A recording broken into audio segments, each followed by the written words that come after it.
Hey, everybody. I'm recording this on the day that the air quotes President of the United States incited domestic terrorism and a riot that ended up storming the Capitol building of the United States. Several folks were injured. I believe there was at least one fatality. And there was a moment there that it really looked like the United States was a failed state. And it was a really hard thing to see happen. It was really scary. Things look a little bit better now. But I didn't want there to be an elephant in the room with today's episode, as it were. Just wanted to get it out of the way. It probably comes as no surprise to any of you that this podcast, Michelle and myself, are... like our city, no fans of this so-called president, and that his removal from office can't come too soon. But I believe, the question of whether to put out a podcast today comes down to why are we doing this to begin with? And at least for myself, we want this podcast to be the antidote to what we saw today in Washington. We want this podcast and the beautiful people that we have on to help us all come together, to form a community, to realize that we all live in this place, this neighborhood, this city together, and we can grow from each other. We can be better people. So to that, here's the show.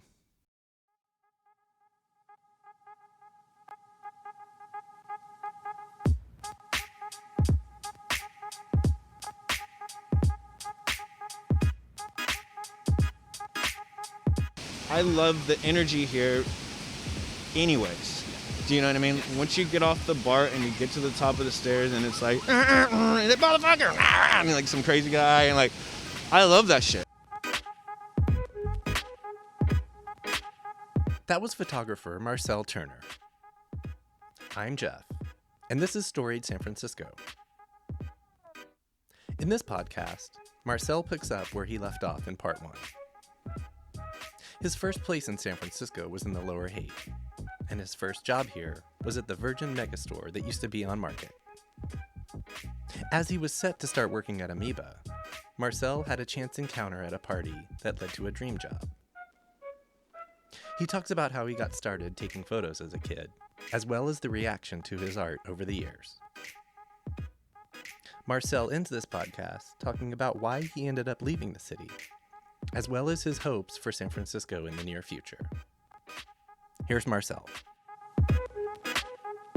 But I ended up moving to Lower Haight. Okay. That was your first outside of your mom's place. Oh yeah, Lower Haight that's the shit. 218 the Fiend.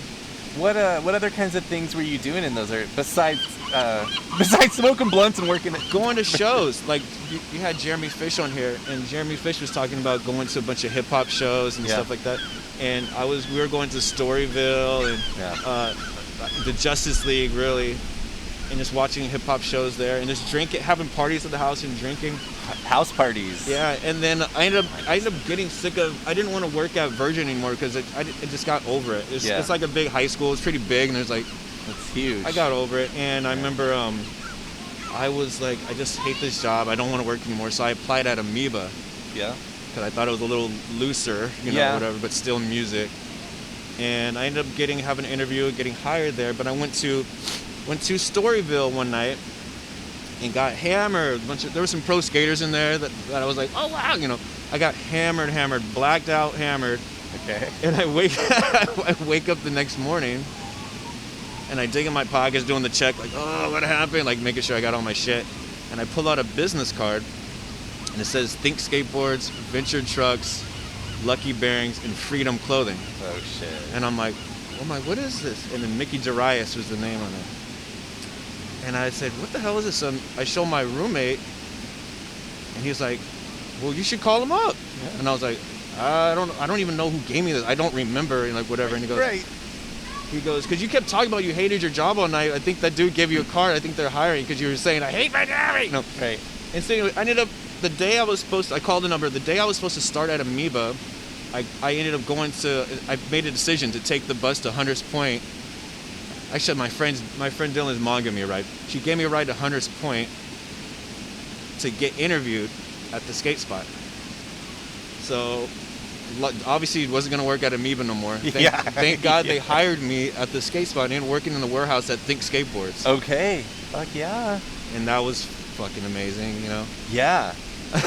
That worked out perfectly. Did you have, in these early days, did you have moments of reflection? You're like, this is kind of working out for me here. I was definitely, this is funny, my friends are going to laugh because I had read this book called The Celestine Prophecy. Okay.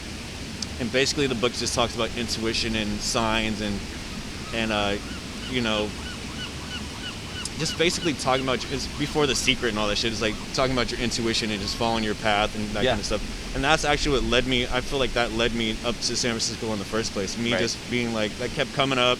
It just kept coming up and I finally just said yes to it. Would you say it was something kind of psychic or spiritual? Definitely. I believe so. You know, people may laugh at that, but I definitely think it's something where I was, when I was thinking about that and making the decision to stay, and the fact that people kept telling me, the fact that I felt this way as I was here and the vibes, something was telling me to do it. Right. Me hating that job and getting that business card, whatever. Right. Was another sign. My roommate saying, and it's skateboarding. My roommate saying, this is the exact quote. He said, "You're the most skateboardingest motherfucker I know." He's like, "Why wouldn't you go take the skateboard job?" My friend Mike Jalali. And I said, you know, it all made sense, and I ended up working at the warehouse, and it was just awesome. How long were you there? I was there for a while. I ended up working there for a while, and in the warehouse, packing boards. My job was touching skateboards and packing them into a box and wheels and taping them up. It was like a dream come true, you know? Yeah. And I ended up, so in San Diego, there's a trade show called ASR Trade Show, Action Sports Retail, where I grew up standing outside with my buddies, making fake badges and stuff and just trying to sneak in. Right. To actually getting my own badge and being legit. And being able to go inside. So I got to go in there and snuck all my friends in because I have a legit pass with my real name on there. Yep. So I pulled them in there, and so we're just having a blast. And when we get back up here, Fausto Vitello, who was the owner of Thrasher, they pull me into the office, and they're like, "We want to talk to you." And I'm like, "Oh shit, I'm in trouble," because we were wilding out down there, like, fuck.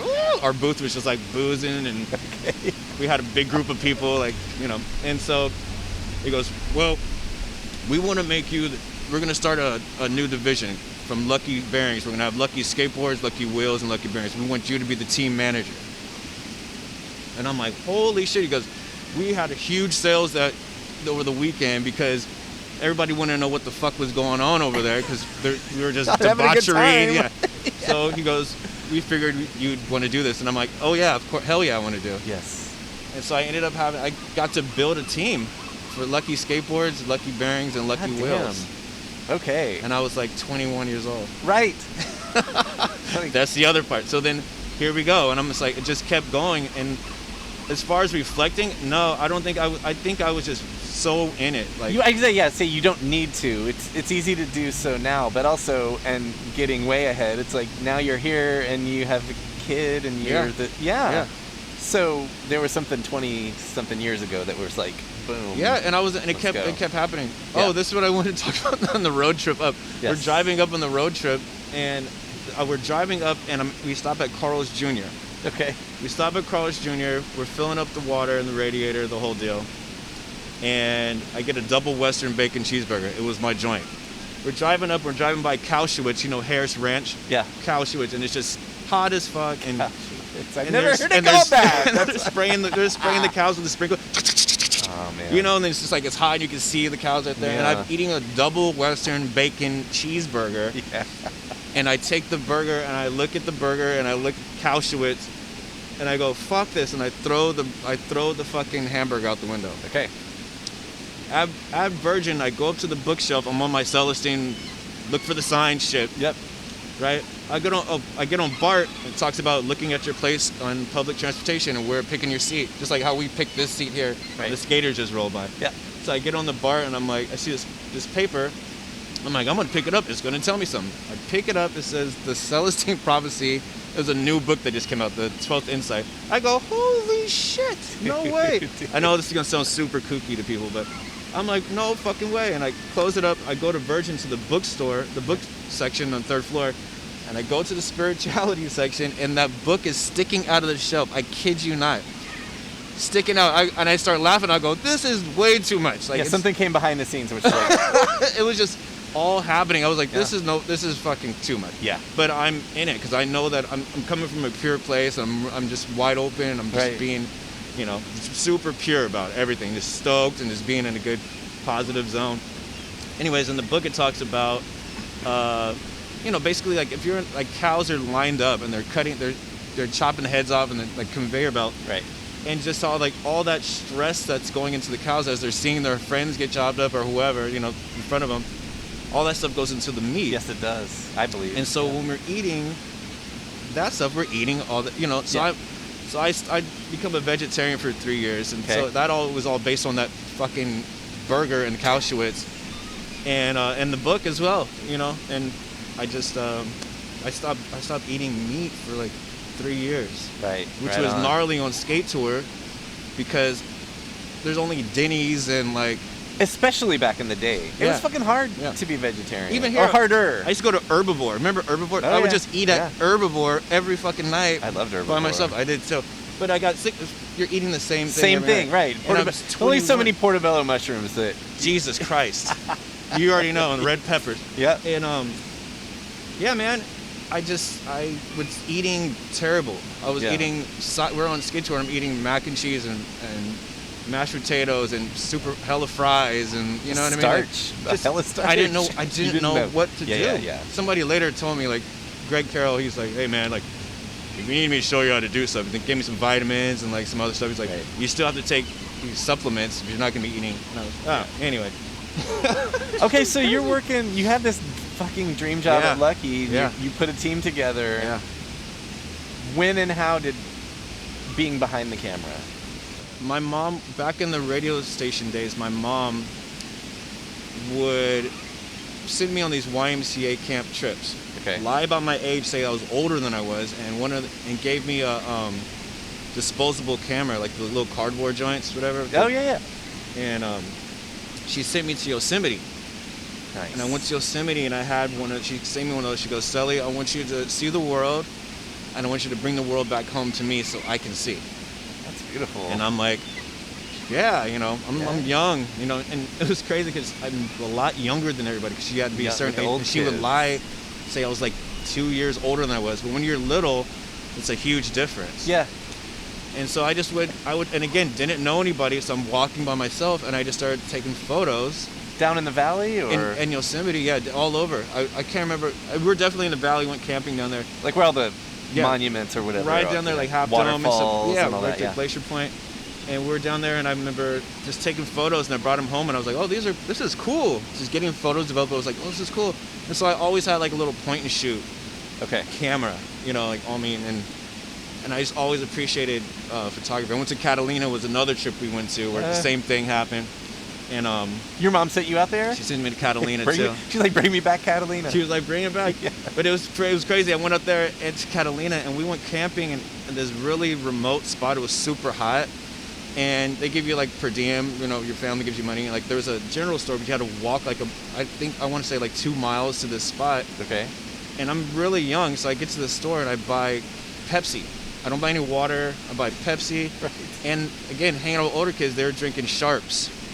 Sharps beer, like O'Doul's or Sharps. Right. And so I buy a 6er of that. I'm like, you can grab beer and it's not alcoholic. And I was trying to be cool, and I drink Sharps and Pepsi, and I end up getting dehydrated.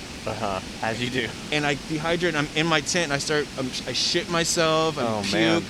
And I'm in my tent. I'm too embarrassed to come out. And then I was super weak because I. Emaciated. And so and it was hot as fuck. And I remember just sitting in my tent, like, oh my God, am I gonna die? And I had to unzip my tent. You're like, this is not photography. Unzip my tent, and crawled out to the beach. We're right by the beach, and I rolled out to the water and washed myself off in the ocean. Yeah. And just kind of sat there and like gained my composure, and I begged them to send me home early. Jesus Christ. And I got sent home early, but I was like, holy shit, but survival on Catalina. It was insane. But I had a camera there too, and like again, the camera became like a friend where if I wasn't hanging out with anybody, I didn't know anybody, I'm taking photos, and that kept me occupied, you know. And then when I came home, I got to show my mom and her stoked, and just me looking at the photos. That's back at like taking it to the place to get developed and all that. You don't know what you're getting. That whole Hey, you get like one or two good ones. Yeah, the way we used to do. Way back. Yeah, you get one or two good ones out of the batch, and you're stoked. If you're lucky. If you're lucky. And so I had a bunch of good ones in there. So I was hooked. What about either through music or skateboarding? Were you in contact with, like, were there ever people out there taking pictures? And skateboarding, did that have anything to do with photography for you? I know eventually people were out there with like video cameras. Yeah, and shit, skateboarding, there's always a photographer. There's always, but feels like there's always a photographer. There's always a videographer. And so, which was funny, when I was doing the team managing, they were trying to get the most out of it. So like, I'm team managing, but they gave me a video camera too. And they're like, you know, they don't want to pay for another videographer. So like, you're gonna do this shit too. And I'm like, cool. So I love it. So I was like filming and a bunch of shit. But I wasn't really, you know, I had a point and shoot. I wasn't really, I didn't have an expensive camera or anything. And I had to take care of these riders. So my focus was, and I'm young, next thing you know, I have pros that I looked up to on my team, and I'm in the van driving them around. And it was just it was a lot, you know what I mean? Like, I was trying to maintain that shit and survive off of mac and cheese, you know? Yeah, right. But yeah, well, I didn't really, the photography thing was just point and shoot stuff, really, mostly. Just capturing moments and it's like a scrapbook. My mom, like I said, bringing them back home, so I just had like a scrapbook of like photos I just kept for memories. I mean, I feel like, and I don't want to fast forward too far, but like, my exposure to your photography almost feels like a scrapbook. Nice. Probably especially now that we're all, you know, like I just had that realization today. I'm like, I haven't hung out in Oakland in a minute. Yeah. And I miss it. Yeah. Anyway, I mean, not only you, but yours specifically, since you're on the show right now. We'll talk about that. Yeah, it's like you're showing me all the stuff I can't do. Yeah. And all those people. Yeah. And I'm really fortunate where I've just met a lot of cool people again on that journey. Just happen to run into different people, and I met a lot of cool people on the way. And like I tell people when they ask about photography or whatever, my photography, I go, photography is basically your point of view and the people you know and where you are. Right.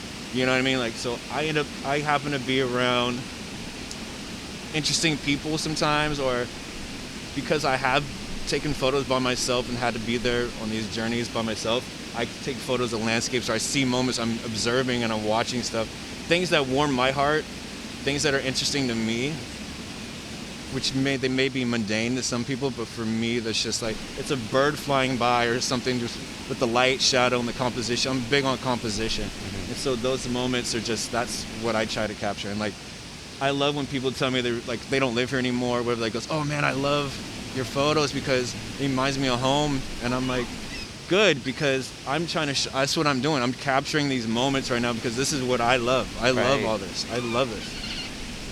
Can we talk about how you got into, I gotta say, like, this level of photography that you've been doing for the last, I don't even know how long. Sure. Well, I bought a DSLR way down the line after, like, I did the skateboard team manager thing for on and off for about almost 10 years. Okay. And I worked at Huff and FTC and did some other stuff. But I bought a camera once I found out you could make videos too. Right. Because I love cinema. I love cinema, and I'm like, I want to make films and make videos. Okay. And so I bought that, and I just kind of was. I've always had my camera on me. I'm always filming little moments. I was going through my hard drive. I have so much video, just clips. Like, I don't know what to do with them. But if I sit with a friend, we look at them, we could just sit and laugh with them, but I don't know how they would fit into a narrative. It's just like in the mission skating. Like, are you filming this right now? Yeah, exactly. Just like little moments. No one wants to see this. Hell no. But yeah, man. I mean, so I just, were you so when you got into photography? Obviously, I feel like most artists get into it for themselves, right? It's like, this is my creativity, this is my expression. Yeah. But then in that time, when did you start getting reactions? Like, when did you maybe start showing or start your Instagram or start a website? I don't know. Way before. I remember Instagram came out and I hated it because I was like, everybody's gonna think they're a photographer, whatever. And I was like, just dumb shit. Yeah. But I'm trying to think. Did you ever show your photography in shows? Yeah, I've been in a couple shows for sure, but it was actually way down the line. I was making little videos, and I was trying to start a production company with a friend. And so I was just always taking photos. Like, I was just accumulating photos, but I was making little short videos and stuff, and that was my focus for a minute. But I'm trying to pinpoint, like, I've been in a couple shows, but it was kind of like down the line. I can't really pinpoint it. Yeah, but you must remember, if not the specific first time you got a reaction, but just in general, like people's reactions to your art. Okay, this is funny. I have a couple buddies who are photographers, and I like Dylan Maddox is somebody I admire. He's a good friend of mine. He's a great photographer, and when posting stuff or whatever, and he's seen some stuff, he's like, "Oh, this is pretty good. Look at this guy." Just that kind of shit. And I'm like, "Okay, that works for me. Like, something's happening here." But again, it wasn't really the accolades. It was really about I like taking photos. Right. You know what I mean? So, and I like to look at them myself, and whatever. And then I think that's really just what it was. I wasn't thinking I wasn't really thinking about it. Yeah. But just having my friends say like, "Oh, that's good," or like my mom seeing something and saying that's cool, and like, or just showing, like, I go, "Oh, I remember that. I have a photo there." You know what I mean? Like, we're talking about something, I'm like, "Remember I took some photos there." I like that, where I can recall the time, and we're there with the photos. You could be my best friend, because like I said, I have a shit memory. Yeah. You'd be like, "No, look, Jeff, you were there, dude." Yeah, that's it. Blacked out? Here, I got you. I see it. Do you consider yourself a photographer? Definitely. And is that all you consider yourself? No. I mean, you're a dad, I know, father. but like, I'm a father and photographer. I consider myself a filmmaker as well. I make stuff. I'm writing a screenplay right now. That's something that this whole story that we're talking about. I keep jumping around because I'm writing about this stuff actually right now. Yeah. And so basically writing about my experience as being a black skater in the punk rock scene and in the skateboard scene, and being called white boy. But then also having, at home, I'm like, my family is super black, and like we I don't know. It's just a weird world to be called white boy. Yeah. When you're out in the world and you're like, I've been called nigger before. I've been called like all these different things. I'm like, white boy is like the furthest thing from me. I just enjoy this type of music, and I enjoy my skateboard. Yeah. It's just a trip. So I'm just kind of talking about that story where I know for sure now there's a lot of black skateboarders. You know what I mean? Where I was growing up, there wasn't. What's up, guys? Man, they're having a good time. Yeah, they are. I want to go with them. And that's it. That's what we love about the city, right? Yeah. There. These moments, the spontaneous moments. So when did you move to Alameda? Or I guess is that? That's recently. Was that you're leaving the city? That's recently. Okay. Do you want to talk about that at all? Or? Yeah. Well, so I ended up moving to Oakland first because this place started changing. Yes, it did. And not only rent, but the personalities started changing. Yep. Where were you? Where was the last place you lived in the city? The last place I was living in the city, I think, was Soma. But before that, like, the recession happened. Yeah. That's when I got custody of my son. The recession happened, and I had to get him. I had him, and here's a funny story. I was living with this guy named Blag the Ripper. He's the lead singer of the Dwarves punk band. Oh yeah. Happened to move in with them from Craigslist. Oh shit. Okay. From Craigslist. Went down to check out a spot, Grove Street, and ended up moving with him, which is funny. He's a super gnarly dude, but at the house he wears a robe and like likes to pet his cat. Pajamas. And he's super chill. He's super chill. Right. But like on stage, he's fucking Blag the Ripper, and he's he's a fucking maniac. But I get Christian, my son, and I end up get custody of him, and I move back. I bring him back to my house, and I'm sitting there, and I'm like, well, I can't live. It wasn't part of the deal to have a 4-year-old live here. Right. So me and Christian had to find a new place, and we moved around a bunch, and we ended up moving to Oakland because the rent was out of control here. Like I said, the people here and the things that were starting to happen here, and the recession, everything got boarded up, and then everything was, prices skyrocketed. It didn't take long, if memory serves. I watched it get boarded up, and then I watched them start buying it up. Yep. And I was like, here we go. And so we moved. And you knew they're not from here, right? Exactly. The people buying it up, not from here. You already know. And like again, having been here for 21 years now, it's like I could tell. You could just feel it. It's the whole thing I loved before, the mom and pop spots and the record digging and all that stuff. That didn't feel like that anymore. Right. It didn't feel like that. And so I would go to Oakland where people were a lot friendlier. It's slowed down. That. It's warmer. Yeah. More people look like me over there. Yeah. And it was just kind of like, okay. And Christian liked to go to the lake. We got to walk over there. Dope. And so it was just kind of one of those. So I moved in with my mom too. We moved in together so we could kind of help each other out. Mm-hmm. And yeah, man, I love Oakland. Yeah. Did you keep coming back? Because I've noticed your photography is fairly split between SF definitely. and East Bay Oakland. Yeah. I love the energy here anyways. Yeah. Do you know what I mean? Yes. Once you get off the BART and you get to the top of the stairs and it's like, that motherfucker, and like some crazy guy, and like, I love that shit. Yeah. Give me the crazies. Like, I'm in there. I'm one of the people. I'm a character as well. Yeah. So I love that. And, it's a matter of what you're doing here and what part of the city you're at. I love North Beach, for instance. North Beach is my shit. I can go there and have a blast and just chill and but then like I was telling my friend the other day too, like I remember going to a bar and like I like to talk to people. I love stories and like, hey, what's up? And I'm talking to somebody and they're like, why are you talking to me? And I was like, holy shit. Like that, and that was a sign too of the city's changing.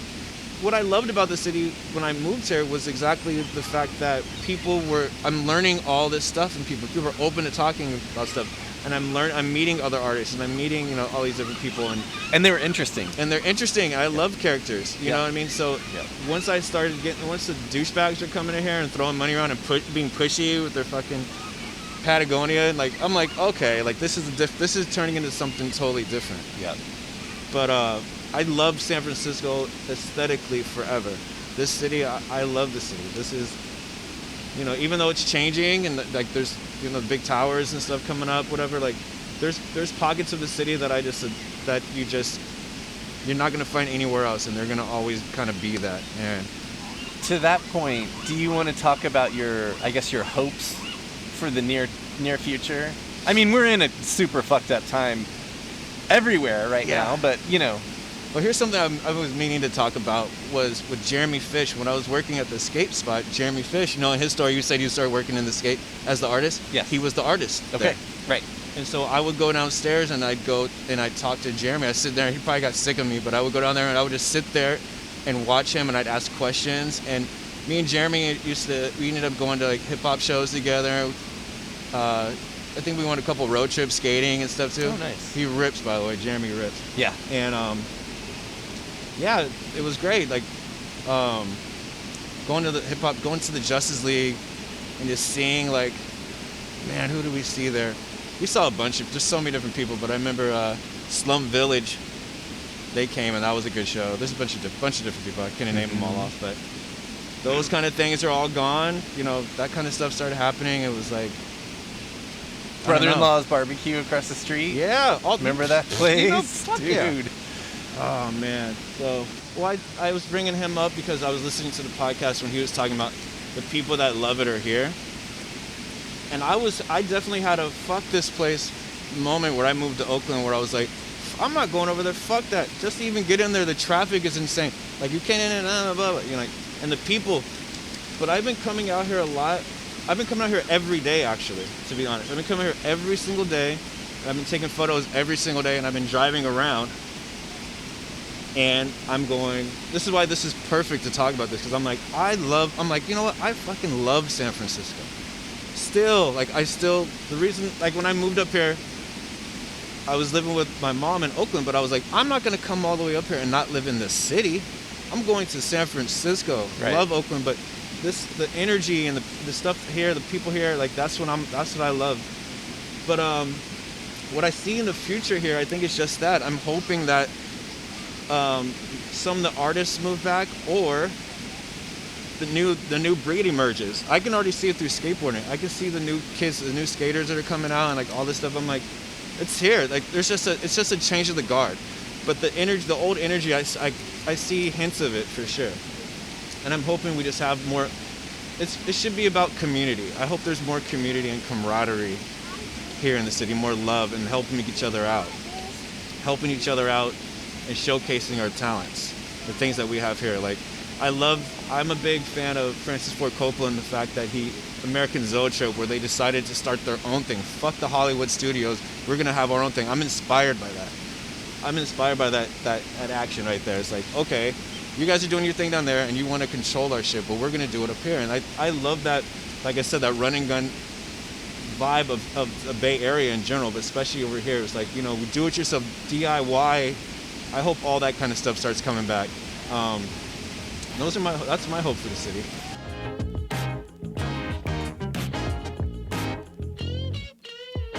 That was Marcell Turner. On the next episode of Storied San Francisco, you'll get to know the owner of Casement's Bar, Jillian Fitzgerald. Please join us for episode 47 next Tuesday. Music for Storied San Francisco is by Otis McDonald.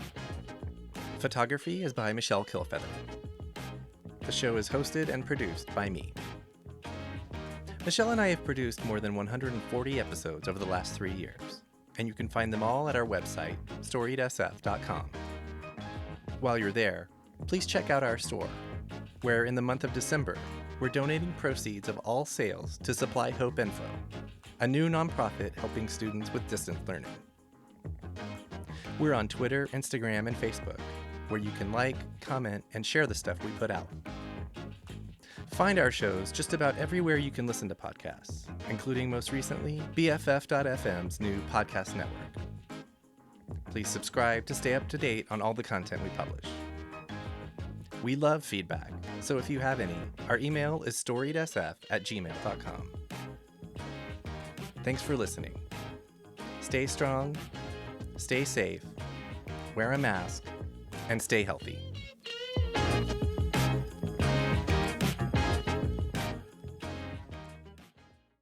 This podcast is a proud member of the BFF.FM podcast network. Learn more at podcast.bff.fm. BFF.FM, best frequencies forever.